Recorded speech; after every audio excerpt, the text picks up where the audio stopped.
I never thought a rich kid's twisted idea of entertainment would become the catalyst that destroyed his entire world. He fired me for sport, treating my career like a disposable toy in his privileged playground. What he didn't realize was that every humiliation I endured, every sleepless night I spent plotting, would forge the very chains that would drag him to federal prison. They say revenge is a dish best served cold. Mine came served with FBI badges and handcuffs at his father's charity gala. My name is Rachel Miller. And until 6 months ago, I believed hard work and dedication were enough to secure your place in corporate America. At 32, I'd built my career at NovaCore Systems brick by brick, starting as a junior coordinator and climbing to senior project manager over 7 years. The glass towers of our Grayford, Illinois headquarters had become my second home, sometimes more familiar than my actual apartment on the city's north side. NovaCore wasn't just a job to me. It was validation that a girl from a working-class family could make it in tech without an Ivy League pedigree or family connections. Every successful product launch, every client presentation that ended in applause, every performance review marked exceeds expectations. They were proof that meritocracy still existed somewhere in this country. The morning everything changed started like any other. I arrived at 7:30 a.m., an hour before most of my team, coffee in hand, reviewing the quarterly projections for our flagship cloud integration platform. The November rain pelted against the floor-to-ceiling windows of the 14th floor, creating rivers of distortion across the Chicago skyline in the distance. I loved these quiet moments before the office buzzed to life, when I could think clearly and plan the day's strategy. The company-wide email had arrived the previous Friday. NovaCore's board had appointed a new CEO, Harrison Hale, effective immediately. Our previous CEO, Marcus Thompson, had built the company from a startup to a mid-sized firm worth $500 million. His sudden retirement to pursue other opportunities felt suspicious. But in corporate America, you learn not to ask too many questions. Harrison Hale came with a reputation that preceded him like a storm front. The business journals painted him as a turnaround specialist and digital transformation pioneer. The Whisper Network told a different story: mass layoffs, toxic culture shifts, and a management style that would make Gordon Gekko blush. But what concerned me most wasn't Harrison himself. It was the small detail mentioned in his bio about bringing his son Brandon into the company as Vice President of Strategic Initiatives. Strategic Initiatives. Even the title reeked of nepotism. A made-up position for someone who needed a prestigious-sounding job but lacked actual qualifications. I'd seen it before at other companies, the owner's kid getting a corner office and a 6-figure salary to essentially play businessman while real employees did the heavy lifting. That first Monday under new leadership, I watched Harrison Hale stride through our office floor like he owned not just the company, but everyone in it. He was everything you'd expect from a corporate shark, perfectly tailored charcoal suit. Silver hair slicked back with military precision. Eyes that seemed to calculate the value and disposability of every person he passed. He didn't introduce himself to anyone below director level. We were inventory to him. Human resources in the most literal sense. But it was Brandon who made my skin crawl from the moment I saw him. 27 years old, designer stubble. And a Rolex that probably cost more than my annual salary. He toured the office that morning with an expression of barely concealed boredom, like a prince surveying peasants. When our eyes met briefly near the conference room, his lips curled into something that wasn't quite a smile, more like a predator recognizing prey. I should have trusted that instinct, should have started updating my resume that very day. But I believed in NovaCore, in the team I'd built. In the projects we were delivering, I thought professionalism and results would shield me from whatever dysfunction the Hale family might bring. In the break room that afternoon, my colleague Jennifer pulled me aside. "Did you see the new VP's Instagram?" she whispered, showing me her phone. Brandon Hale's social media was a parade of excess yacht parties, VIP clubs, sports cars, and a rotating cast of women who looked like they'd stepped out of fashion magazines. The captions were worse, casual references to dropping $50,000 on a weekend in Vegas. complaints about having to slum it in first class instead of private jets. Just keep your head down, Jennifer advised. Guys like that get bored easily. He'll probably stop showing up after a few weeks. But she was wrong. Brandon didn't get bored. He got interested, specifically in anyone who didn't immediately defer to him. Anyone who still believed their competence mattered more than his last name. And unfortunately for me, I was about to become his favorite target in a game I didn't even know I was playing. The cultural shift at Novacor happened with the swift brutality of a hostile takeover, even though, technically, it wasn't one. Within 2 weeks of the Hales' arrival, the company I'd known began to disappear. The open-door policy became a closed-door mandate.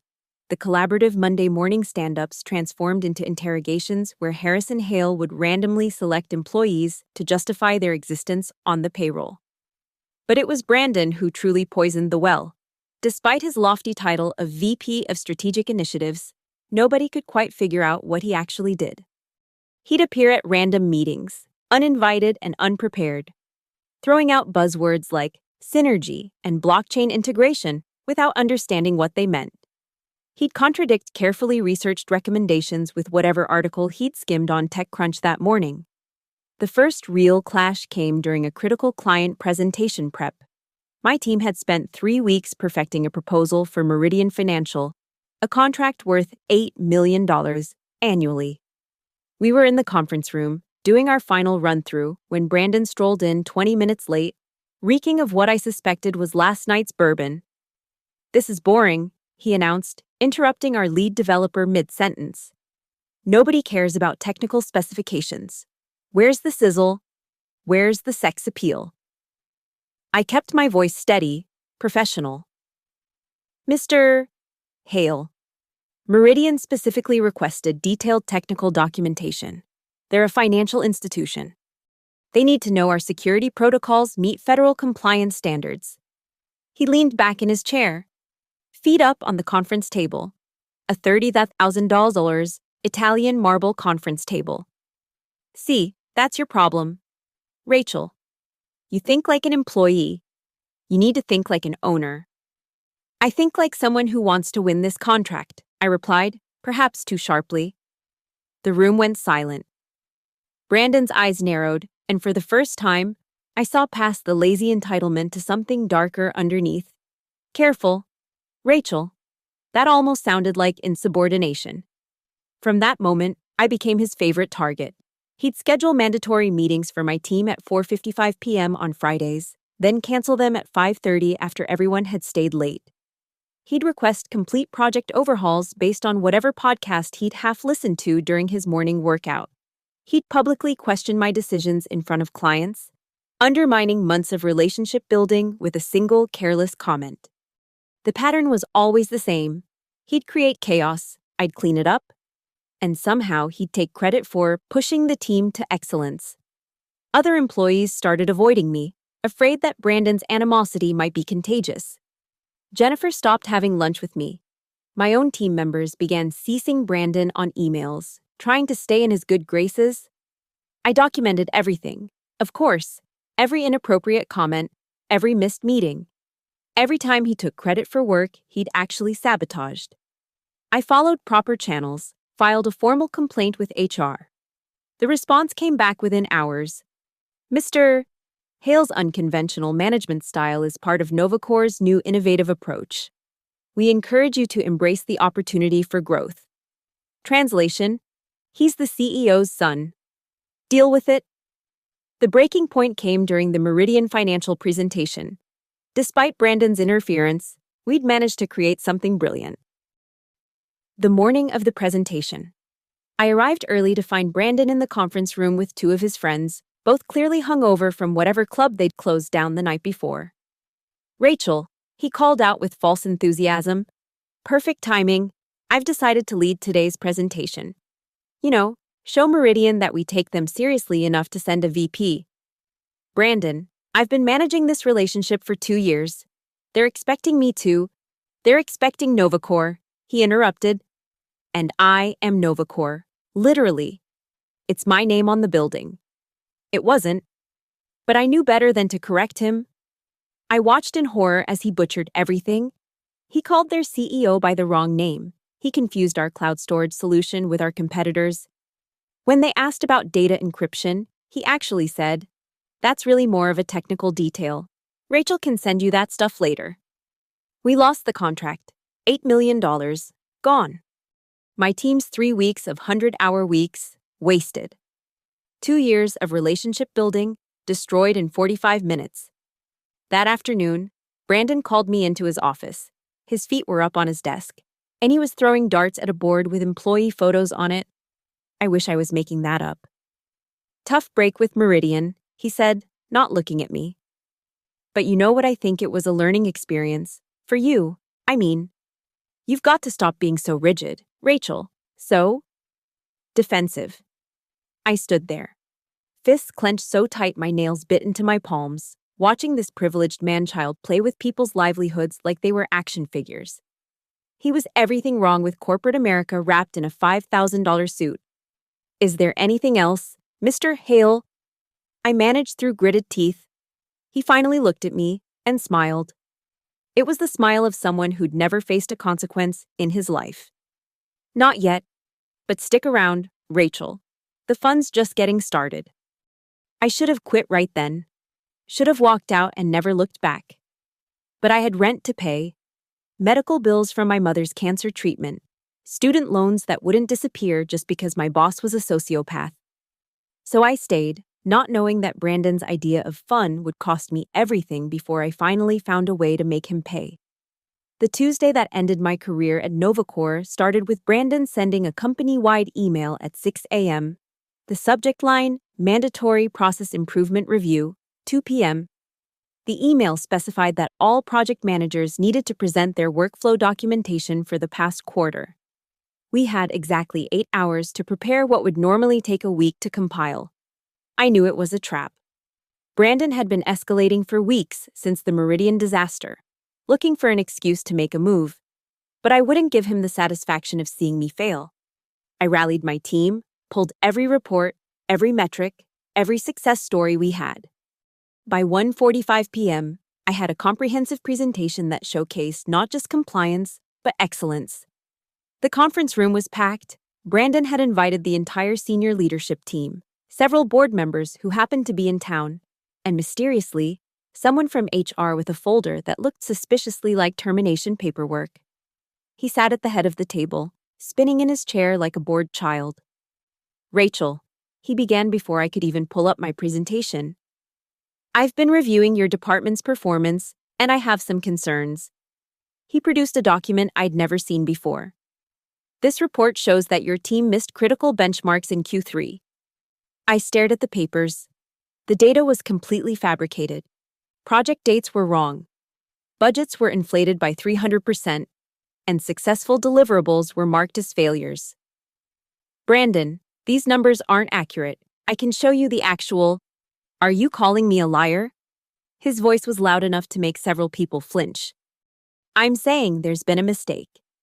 If you look at the official reports filed with the official reports that you filed," he stood up, playing to his audience. "How convenient that you want us to trust documents you controlled. But I did my own investigation. I talked to clients." My blood went cold. "Which clients? Does it matter?"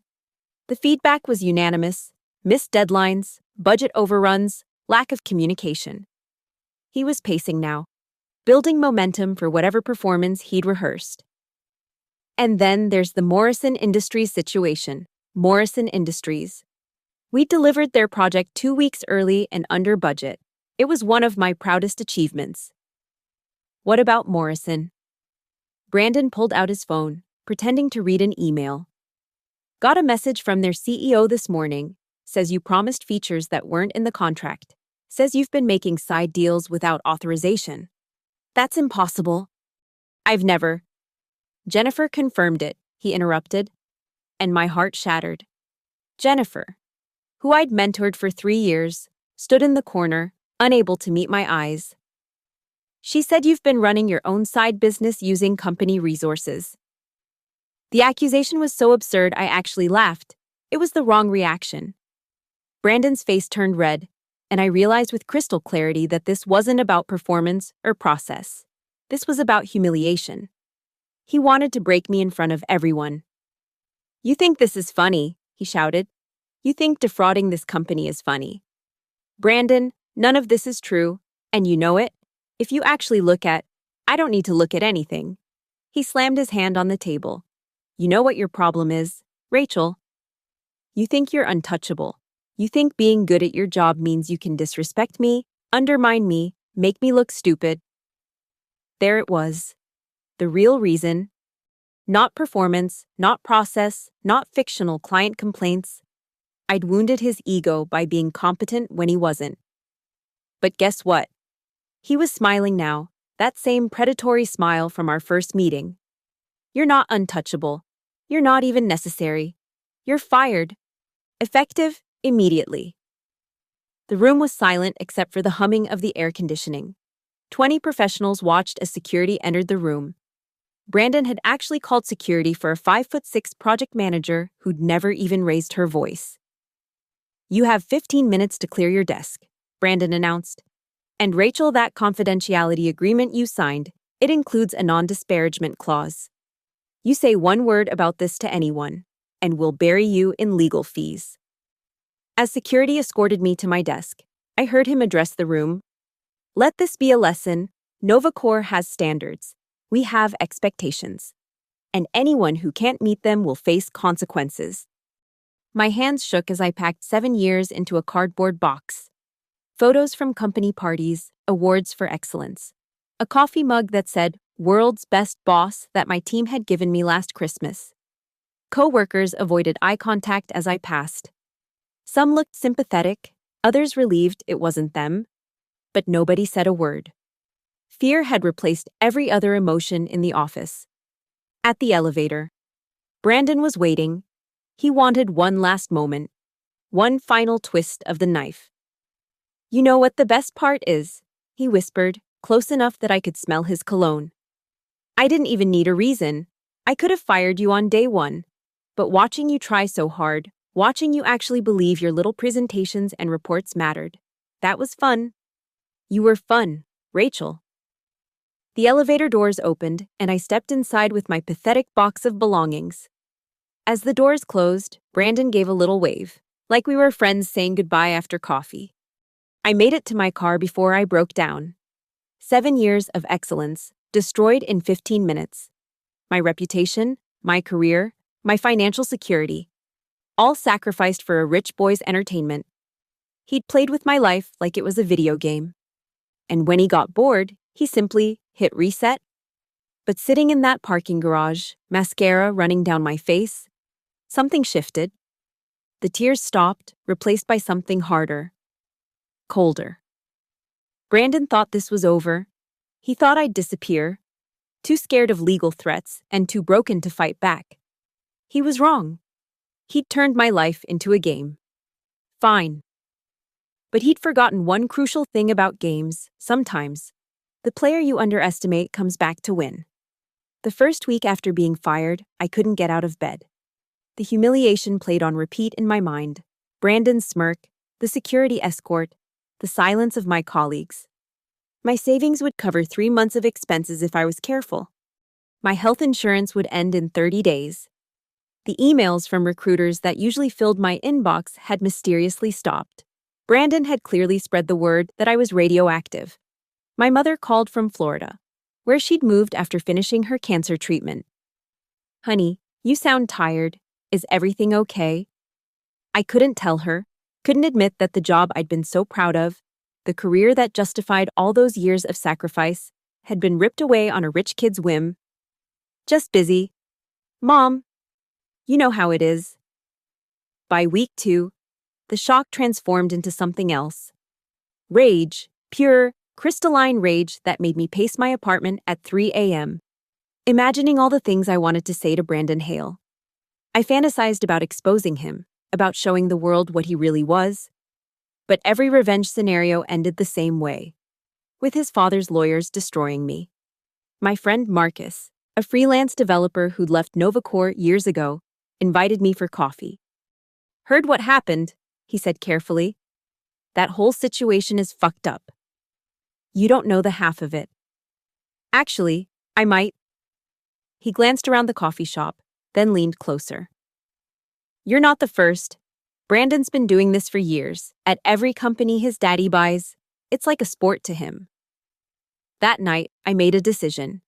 If Brandon had done this before, there had to be a pattern, evidence, something. I started with LinkedIn, messaging former employees of companies where Harrison Hale had been CEO. The responses trickled in slowly. A marketing director from Austin who'd been fired after refusing Brandon's advances. An accountant from Denver who'd questioned suspicious expenses. A developer from Seattle who'd been terminated the day after beating Brandon at golf. Each story was the same. Brandon would target someone who threatened his ego, manufacture a reason to fire them, then use legal threats to ensure their silence. But one message stood out. From a woman named Diana who'd worked at Pinnacle Tech in Boston. He made a mistake with me, she wrote. I kept everything, every email, every document, every receipt. I've been waiting for someone brave enough to use it. We met at a diner halfway between Grayford and Boston. Diana was in her 40s, polished and professional, with the kind of quiet intensity that comes from nursing a grudge. She pushed a flash drive across the table. 3 years of Brandon's expenses at Pinnacle, she said, charged to the company, hidden in various budgets, drugs, escorts, gambling debts. His father always cleaned it up, but the paper trail is there. Why didn't you use this? I was a single mom with 2 kids and no savings. I couldn't risk the legal fight. But you. She studied me. You look like someone with nothing left to lose. Back home, I spent days analyzing Diana's files. The patterns were clear. Brandon would submit expenses under fake project codes, authorize payments to shell companies, then have the money routed back to his personal accounts. It was fraud, plain and simple. But Pinnacle Tech was 3 years ago. I needed something current. That's when Jennifer called. Rachel, I'm so sorry, she sobbed. He threatened me, said he'd fire me and make sure I never worked in tech again. I have kids. I couldn't. What do you want, Jennifer? He's doing it again. The Morrison Industries deal. He's telling everyone you screwed it up, but he's actually trying to redirect their payments to some offshore account. He's been drinking more, getting sloppy. Left his laptop open during a meeting yesterday. I saw things, Rachel. Bad things. We met at a park, away from any cameras. Jennifer's hands shook as she handed me printouts. Emails between Brandon and someone named Nikolai about pharmaceutical distributions. Invoices for consulting services that never happened. Wire transfers that coincided with Brandon's Vegas trips. There's more, Jennifer whispered. He's been using the company's AI servers to mine cryptocurrency. It's costing Novacore thousands in electricity, but he's pocketing the coins. And last week, I heard him on a call about selling client data to competitors. The scope of Brandon's crimes was staggering. This wasn't just fraud anymore. It was corporate espionage, embezzlement, and possibly drug trafficking. But I needed more than printouts. I needed irrefutable proof. Can you get me into the building? I asked. Jennifer's face went pale. If they catch us, they won't. Brandon posts everything on Instagram. He'll be in Miami this weekend for some music festival.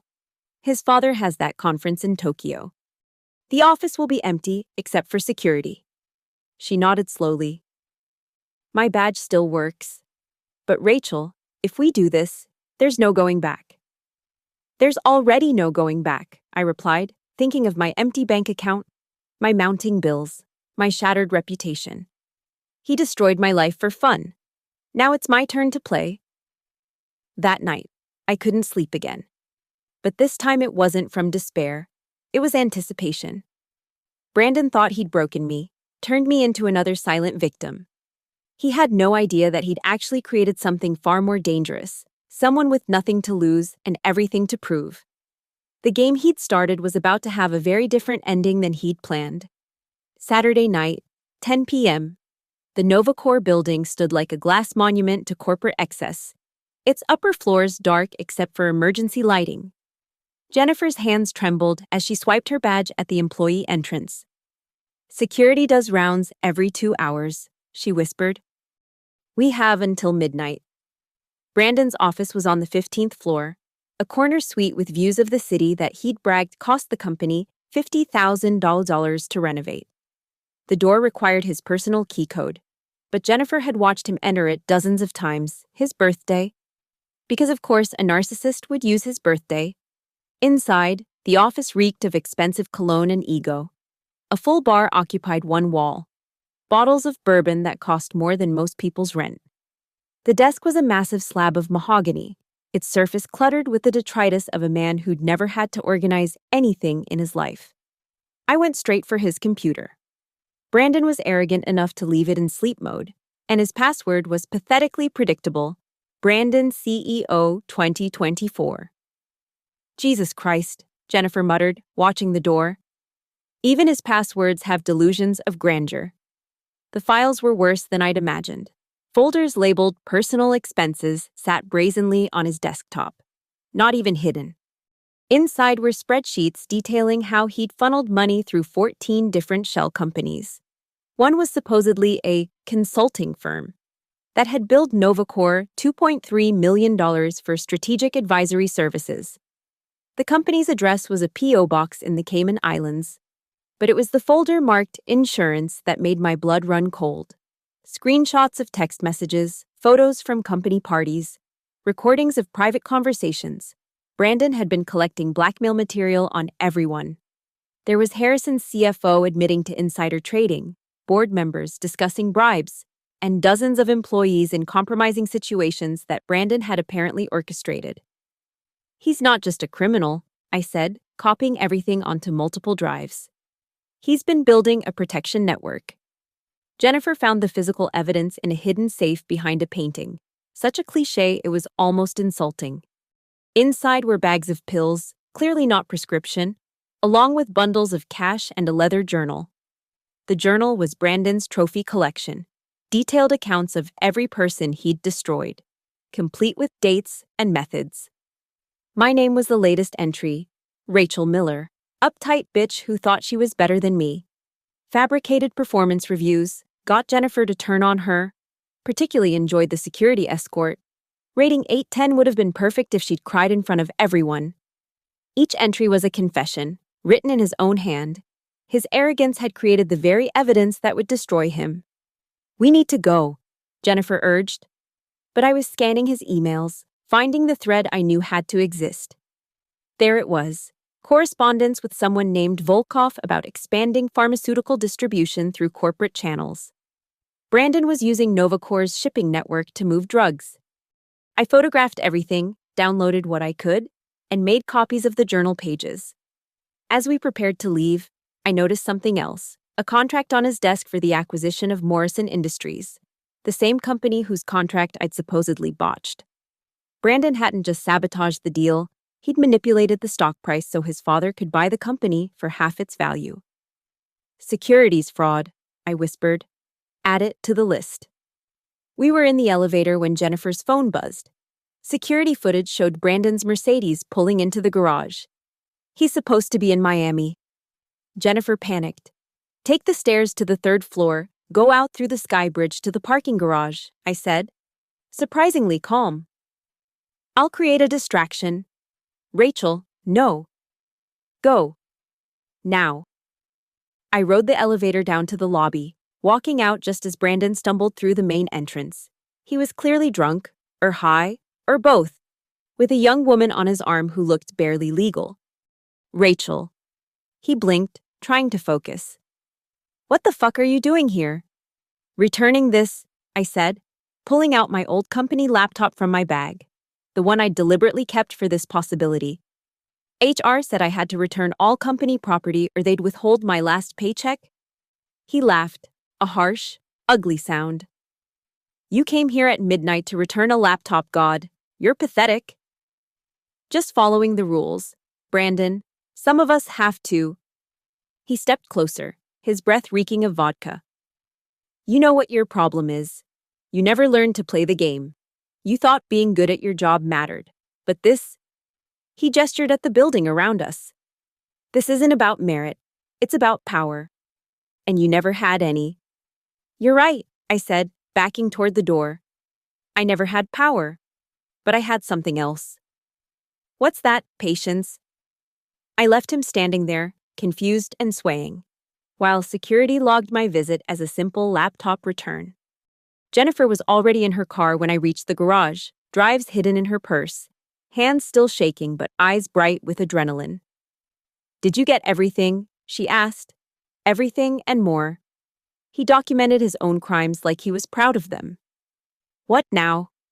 I looked at the building one last time, thinking of Brandon up there with his drugs and his delusions, completely unaware that his empire of corruption was about to collapse. Now we make some calls. FBI, IRS, SEC, DEA. Brandon's been so busy breaking laws, we'll need multiple agencies just to cover them all. Jennifer started the car, and as we drove away, I felt something I hadn't experienced in weeks: hope. Brandon thought he'd destroyed me for entertainment, but he'd made a fatal mistake. He'd given someone with nothing to lose access to everything he wanted to hide. The hunter was about to become the hunted, and this time, I was the one keeping score. The law offices of Garrett Walsh and Associates occupied a modest suite in downtown Grayford, far from the glass towers of the financial district. Tom Garrett was a former federal prosecutor who'd left government service after putting away 3 corrupt CEOs. Diana had recommended him, apparently. He had a particular hatred for entitled corporate criminals. This is extensive, he said, reviewing the evidence for the 3rd time. But we need to be strategic. The wrong move and they'll bury you in litigation. What do you recommend? Layer your approach. Start with the FBI for the drug trafficking. That's federal, hard to make disappear. The IRS loves tax evaders with documented fraud. SEC gets the securities manipulation. Each agency creates its own investigation, its own pressure point. He leaned back, studying me. You understand that once this starts, Brandon and his father will come after you with everything they have. They already took everything I have. No, Tom corrected. They took your job. They're about to try to take your freedom, your sanity, your will to fight. Are you prepared for that? I thought about the sleepless nights, the humiliation, the bank balance creeping towards zero. I'm prepared. Tom helped me organize the evidence into packages for each agency. The FBI submission focused on the drug connection with Volkov, including shipping manifests showing Novacor's logistics network being used for distribution. The IRS package detailed the shell companies, the fraudulent expenses, the millions in unreported income. The SEC filing exposed the Morrison Industries manipulation, complete with emails showing Brandon coordinating the stock manipulation with short sellers.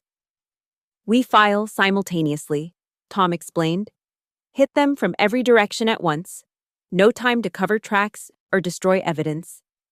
But I wanted more than just federal investigations. I wanted public humiliation. Marcus, my developer friend, had connections at TechCrunch and the Wall Street Journal. Reporters love this stuff, he said. Rich kid using daddy's company as a personal piggy bank, that's front page material. I spent 3 days with Sarah Kingston, an investigative journalist who'd won a Pulitzer for exposing corporate fraud. She was thorough, demanding documentation for every claim, verification for every source. The journal entries are damning, she said, reading Brandon's handwritten confessions. He literally documented his crimes like trophies. The arrogance is breathtaking. When will the story run? I need 2 weeks to verify everything, get comments from the company. But once it drops, it'll be everywhere. Those 2 weeks were the longest of my life. I moved in with my cousin in the suburbs, paranoid that Brandon might have discovered what I'd done. Jennifer quit Novacor, claiming family emergency, and left the state entirely. Every car that lingered too long outside made my heart race. Tom called on a Tuesday morning. The FBI served warrants yesterday, seized computers, documents, everything. My source says they found even more than what you provided. Apparently, Brandon never deleted anything. And the IRS frozen his accounts, all of them. Turns out hiding money from the government makes them very motivated. But the best was yet to come. Sarah's article dropped online Thursday night with the headline, CEO's son ran drug ring through tech company. Documents show. Within hours, it was the most read story on the site. By morning, every major outlet had picked it up. The article was devastating. Sarah had found 3 more victims willing to go on record about Brandon's behavior. She traced the shell companies to offshore accounts totaling $8 million. Most damaging, she'd obtained security footage of Brandon meeting with Volkov in the Novacore building, briefcases being exchanged in the executive conference room. Harrison Hale released a statement claiming complete ignorance of his son's activities, throwing Brandon under the bus with corporate efficiency. But Sarah's follow-up article exposed Harrison's own involvement, including emails where he'd approved suspicious transfers and helped cover Brandon's tracks. Novacore's stock plummeted 40% in 3 days. 3 board members resigned. Clients canceled contracts. The company that had been valued at $500 million was suddenly worth less than $200 million. I watched it all from my cousin's living room, feeling something I couldn't quite name. Not joy exactly, destroying someone's life. Even someone who'd destroyed yours didn't bring the satisfaction I'd expected. But there was justice in it, a balance being restored. Jennifer called from her sister's house in Oregon. Did you see Brandon's Instagram? He'd posted a photo from his lawyer's office with the caption, "When you're successful, people try to tear you down. Truth always wins." Fake news. Witch hunt. The comments were brutal. Former employees, clients, even people who'd partied with him were sharing their own stories. The image he'd cultivated of the untouchable rich kid was crumbling in real time. Tom texted me that evening. Federal grand jury convened. Indictments expected within the week. You did it. But I knew it wasn't over. Brandon still had money for lawyers, connections, ways to fight back. The real battle was just beginning. What I'd done was light the fuse. Now I had to watch it burn and hope I didn't get caught in the explosion. That night, for the first time in months, I slept without nightmares. I'd taken back control, turned Brandon's game against him. He'd wanted to play with people's lives. Now he was learning what it felt like to be the toy. The Hale Foundation's annual charity gala was the social event of the season in Grayford, held at the Riverside Ballroom with its crystal chandeliers and marble floors. 500 of the city's elite would gather to congratulate themselves on their philanthropy while writing off donations on their taxes. This year's theme was Building Tomorrow's Leaders. The irony wasn't lost on me. I wasn't invited, of course. But Tom Garrett was, as were several federal agents who'd been tracking Brandon's movements for weeks. They knew he'd been hiding cash in offshore accounts, but they needed him on U.S. soil to make the arrest. The gala was perfect, public, prestigious, and Brandon would never miss a chance to play the prince at his father's court. I watched from across the street, in the coffee shop where I'd spent the last 3 hours nursing a cold latte and watching the surveillance feed Tom had arranged for me to see on his tablet. Brandon arrived at 8, stepping out of a Lamborghini in a tuxedo that probably cost more than most people's monthly salary. He was still acting untouchable, still playing the part of the wronged heir fighting false accusations.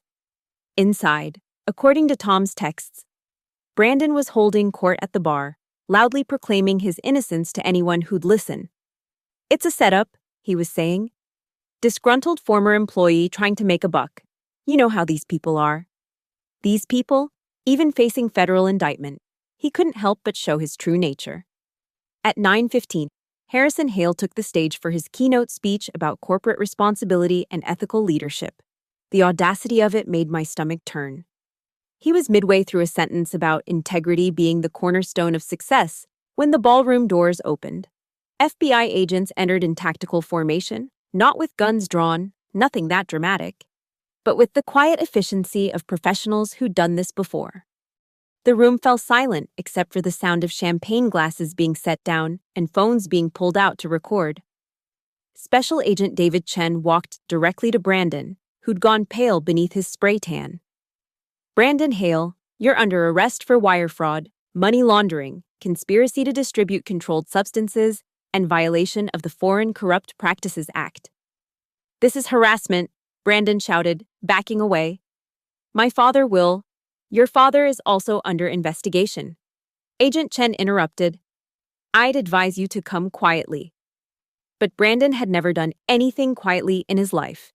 He tried to run, pushing through the crowd in a desperate attempt to reach the exit. He made it about 10 feet before two agents intercepted him, bringing him down onto the marble floor with professional efficiency. The struggle was brief but brutal, Brandon's tuxedo tearing as he was wrestled into handcuffs. "You can't do this," he screamed. "Do you know who I am? I own this city.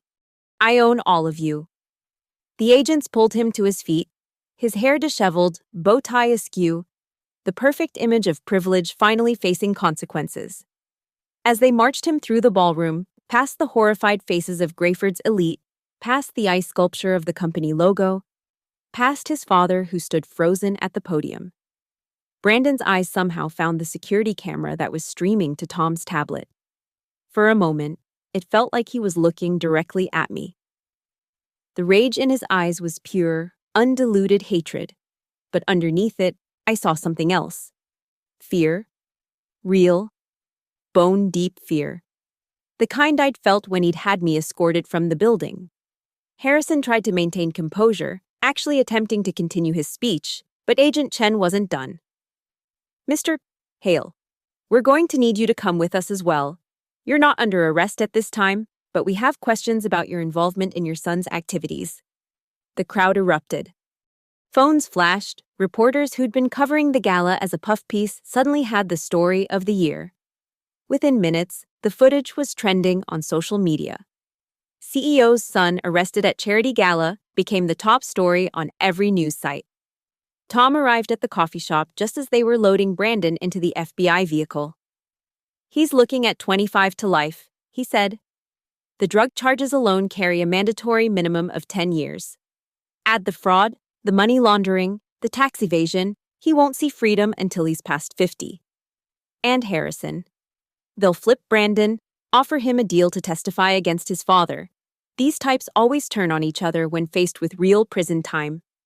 I watched the convoy of federal vehicles pull away, Brandon visible through the window of the middle car, his face a mask of disbelief. He'd spent his entire life believing consequences were for other people, that money and connections could fix any problem. Now he was learning what the rest of us always knew. Karma might take its time, but it always collects its debts. Sarah Kingston appeared beside me, recorder in hand. "Rachel, any comment on tonight's events?" I thought about everything I wanted to say, about justice, about accountability, about the satisfaction of watching a predator become prey. But in the end, I kept it simple. "I hope he enjoys the game. I hear federal prison is full of fun." The livestream showed the ballroom in chaos, guests fleeing, Harrison being escorted out by federal agents, the ice sculpture melting under the hot lights, an empire built on arrogance and corruption, collapsing in real time. Brandon had fired me for fun, turned my life into his personal entertainment. Now his life was about to become very public entertainment for everyone else. The game he'd started was over, and he'd lost everything. I closed the tablet, finished my cold coffee, and for the first time in months, smiled genuinely. Tomorrow I'd start rebuilding my life, my career, my reputation. But tonight, I'd watch the man who'd destroyed me for sport learn what destruction really meant. 6 months later, I sat in my new office at Vertex Innovations, a startup that had hired me specifically because of my story. "We want someone who fights for what's right," the CEO had said during my interview. "Someone who doesn't back down from bullies." The salary was better than Novacor. The culture actually valued competence over connections. And I was building something meaningful. The news about Brandon came in waves. First, the trial. A media circus that lasted 3 weeks. He'd tried to maintain his arrogance, showing up in designer suits, smirking for cameras. But as witness after witness testified, as the evidence mounted, that smirk faded. Jennifer testified about the fake reports. Diana flew in from Boston to detail his pattern of abuse, even his former drug connection. Volkov flipped for immunity. The verdict: guilty on all counts: wire fraud, money laundering, drug trafficking, conspiracy, tax evasion, and securities fraud. The judge, a 70-year-old woman who'd seen every excuse in the book, sentenced him to 32 years in federal prison. No country club minimum security. He was going to a real penitentiary. "Mr. Ale," she'd said at sentencing, "you had every advantage in life: wealth, education, opportunity. You chose to use those gifts to destroy others for your amusement. You treated people's livelihoods as toys, their dignity as entertainment. This court sentences you not just for your crimes, but for the profound betrayal of privilege you represent." Brandon had actually cried when they led him away. The boy who'd fired me for fun, who'd laughed at my devastation, sobbed like a child as reality finally hit. He'd be 59 when he got out, if he got out. His Instagram account, once filled with yachts and parties, had its last post, a mugshot that became a meme overnight. Harrison Hale took a plea deal, testifying against his son to avoid prosecution. He received 5 years probation and hundreds of millions in fines. Novacor was sold to competitors for parts. The building that once bore his name converted to condos. The Hale dynasty, built on exploitation and maintained by fear, collapsed entirely. But the real vindication came from the others who reached out. 17 former employees from Brandon's various victims across the years contacted me to share their stories, to thank me for doing what they couldn't. We formed a support group of sorts, professionals rebuilding after Brandon's destruction. Marcus helped 3 of them find new jobs. Diana started a consulting firm specifically to help whistleblowers navigate corporate retaliation. Jennifer returned to tech with a clean conscience and a promotion at a firm in Portland. We'd all been broken by Brandon's games, but we'd rebuilt ourselves stronger. I kept the newspaper clipping from Brandon's sentencing in my desk drawer, not as a trophy, but as a reminder. A reminder that standing up to bullies is worth the risk, that documentation beats intimidation, and that sometimes justice actually wins. Tom Garrett called last week with an update. "Brandon's not doing well in prison," he said.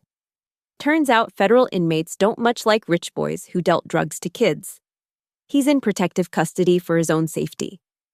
I thought about feeling sorry for him, about the human tragedy of wasted potential. But then I remembered his journal, his ratings for destroying people's lives, the joy he took in humiliation. Some people deserve empathy. Brandon had forfeited that right when he turned cruelty into entertainment. My mother visited last month, finally healthy enough to travel. I told her everything over dinner, watching her face cycle through shock, anger, and finally, pride. "You fought back," she said, gripping my hand. "You didn't let him win. He'd already won. Mom, he took everything." "No, honey. He took your job. You took his freedom. There's a difference." She was right. Brandon had played a game where he held all the cards, made all the rules, controlled all the pieces. But he'd forgotten the most important lesson of any game. Even the king can be checkmated by a pawn if the pawn is willing to sacrifice everything for justice. Looking back, would I do it again? Would I risk everything to bring down someone who'd wronged me? The old Rachel would have said no, would have taken the safe path, accepted the injustice as the price of living in an unfair world. But Brandon had killed that Rachel the day he fired me for fun. He'd created something harder, smarter, more dangerous. He'd created someone who understood that sometimes the only way to win a rigged game is to flip the board entirely. As I looked out my office window at the city skyline, I thought about Brandon in his cell, counting days that stretched into decades. He'd wanted to play games with people's lives. Now he had 32 years to think about how that game ended. Justice doesn't always come in the form we expect. Sometimes it comes from a fired employee with nothing to lose and everything to prove. Sometimes it comes from keeping receipts and making connections. Sometimes it comes from refusing to be silenced by those who think power makes them untouchable. Brandon thought he was teaching me a lesson about power. Instead, he taught me something far more valuable: that power without accountability is just borrowed time. And when that bill comes due, it comes with interest. The last I heard, He was teaching computer basics to other inmates for commissary money. The man who once dropped 50,000 in Vegas now traded programming lessons for ramen noodles. There was poetry in that, a perfect ending to his story. Mine, however, was just beginning. Thank you so much for listening to my story. I'd love to know where you're tuning in from. Drop a comment below and let's connect. If this story of justice and redemption resonated with you, please subscribe to the channel and share your thoughts. Have you ever faced a workplace bully? How did you handle it? Let's discuss in the comments. Your support means everything. And remember, sometimes the best revenge truly is massive success.